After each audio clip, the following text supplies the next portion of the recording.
Hola, buenas noches a todos nuevamente. Bueno, encantado de estar con ustedes.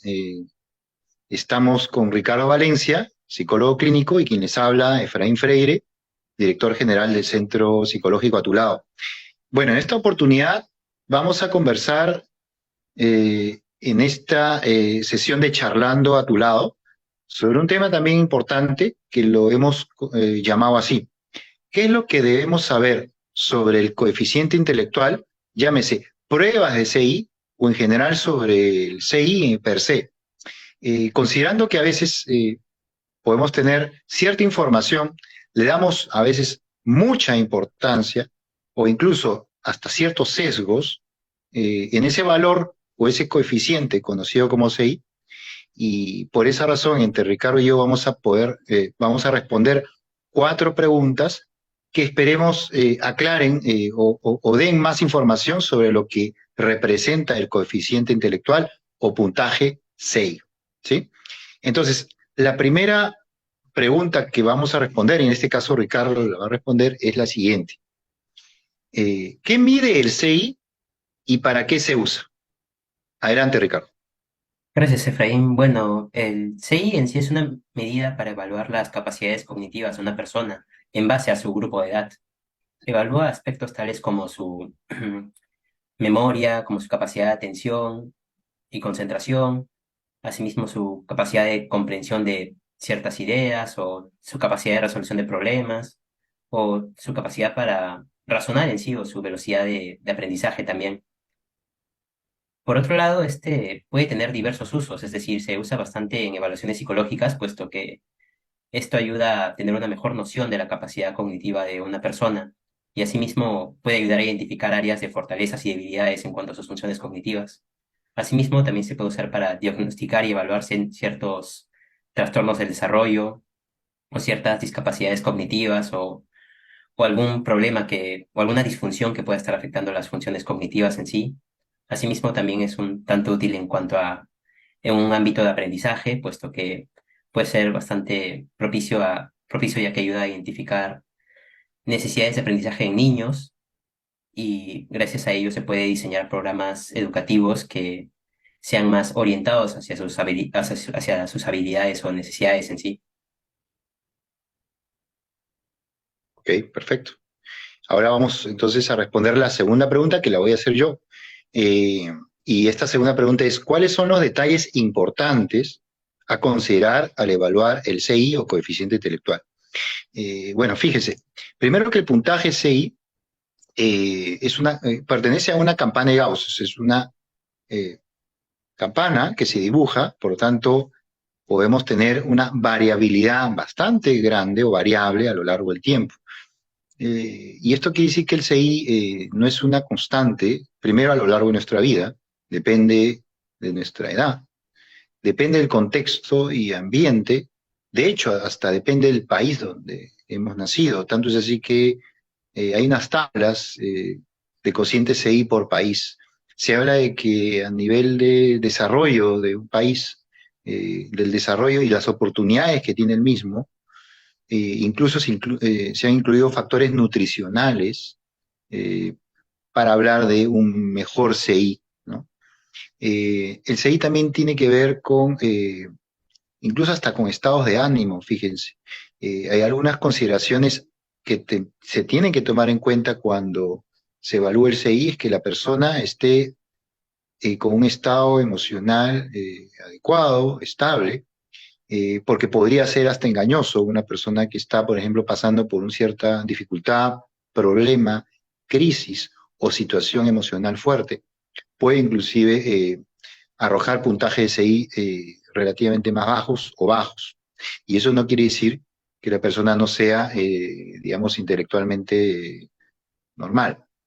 Entonces, ¿hay algunos aspectos a considerar? Sí, la edad de la persona, la situación donde se encuentra, emocional, el ambiente donde vive, ¿sí? Eh, y lo otro es que este CI también puede variar en función a la cantidad de información que tenga esa persona y ahí vamos a poder dividir su inteligencia cristalizada de su inteligencia fluida, ¿sí? Se dice que la inteligencia fluida, incluso es fluida porque es variable en función a la cantidad de experiencias que recoge esa persona. Y esa cantidad de experiencias que recoge esa persona impacta directamente también en su puntaje de CI. ¿Ok? Y voy a pasar a la tercera pregunta, que tiene que ver con los sesgos, y la pregunta dice así: ¿cuáles son los sesgos al considerar el CI? Un poco la historia del coeficiente intelectual data más o menos de hace como casi 200 años. Y fíjese que en aquella época, en colegios de Reino Unido, se quería evaluar precisamente escolares para compararlos con otros y de alguna manera discernir, ¿sí? Quiénes podían académicamente rendir mejor. Y ahí es como se estableció este puntaje de coeficiente intelectual, pero que básicamente valoraban la capacidad de cálculo, de razonamiento, digamos, matemático, y también de la parte verbal, el razonamiento verbal y del lenguaje. Pero no valoraban otros aspectos. En ese momento, vamos a estar hablando, hace 200 años, la importancia que se le daba a la parte matemática y a lo verbal prácticamente dominaba a todas las demás esferas. Hoy en día sabemos que eso está muy lejos de ser una realidad. Luego otros autores, eh, voy a enumerar a uno, Gardner, consideró que la inteligencia no tiene que ver necesariamente con un puntaje o coeficiente intelectual, sino también con otros aspectos, llámese la música, el arte, la socialización, la espiritualidad, la ecología, eh, la orientación espacial, o sea, la capacidad que tenemos para orientarnos. Tanto es así que hoy existen y se consideran otras inteligencias que tienen que ver con aspectos, como mencionado, cómo nos llevamos con otras personas, nuestra parte espiritual, nuestra capacidad de interesarnos por la naturaleza, tan importante hoy en día, las partes artísticas o musicales, y otros autores, incluso como Meyer, hablan de la inteligencia emocional, que podríamos decir que hoy pesa mucho más que un solo puntaje CI. Entonces, quizás el CI ha tomado mucha valoración, ¿sí? Sobre todo en algunos países como Estados Unidos, que en un momento dado el CI era todo. Incluso las personas se contrataban en los trabajos en función a su puntaje de CI. Hoy casi esto, si bien es cierto, se sigue valorando, pero ya no es el único aspecto a considerar. Más importa la funcionalidad y los aspectos que he enumerado, y voy a recalcar, hoy se toma más en cuenta la inteligencia emocional de la persona. Y la última y cuarta pregunta la va a responder Ricardo, que es: ¿qué pruebas miden el CI y más o menos cuánto tarda o cuánto demora en realizarse una de estas pruebas? Adelante, Ricardo. Gracias, Efraín. Bueno, hay diversas pruebas para medir el CI, pero una de las más conocidas y usadas en sí son las escalas Wechsler, la cual se divide en base a ciertos grupos de edad. Por ejemplo, el WAIS 4, el cual es principalmente usado en personas de 16 años a 89 años. O también se tiene el WISC 5, el cual es usado en personas de 6 años a 16 años. Y por último se tiene el WIPSI 4, el cual es para preescolares de 2 años y medio a 7 años con 7 meses aproximadamente. Y en cuanto a la duración de cada uno, bueno, el WAIS tiene una duración usual de 1 hora, 1 hora y media. En cuanto al WIS, que esta duración es de 65 minutos aproximadamente, y el WIPSI es de 30 minutos a 1 hora, pero esta duración puede variar en base a la edad o a la velocidad de respuesta de la persona, o en cuanto a qué tanta atención y concentración le esté dando también.